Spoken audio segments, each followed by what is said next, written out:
తర్వాత జనసేన 21 స్థానాలు పొందినటువంటి జనసేన 21 అసెంబ్లీ స్థానాలు 2 పార్లమెంటు స్థానాల్లో వాళ్ళు పోటీ చేయడం జరిగింది. జనసేన 2 పార్లమెంటు స్థానాల్లో గెలవబోతా ఉంది.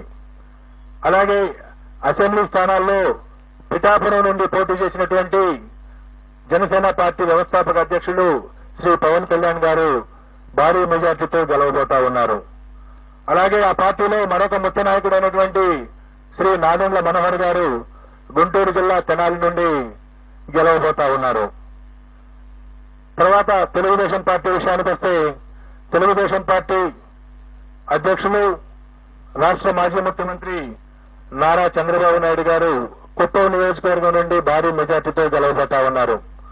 అలాగే వారి తనయుడు మాజీ మంత్రి శ్రీ నారా లోకేష్ మంగళగిరి నుండి గెలవబోతా ఉన్నారు. అలాగే శ్రీ నందమూరి బాలకృష్ణ గారు హిందూపురం నియోజకవర్గం నుండి మంచి మెజారిటీతో గెలవబోతున్నారు.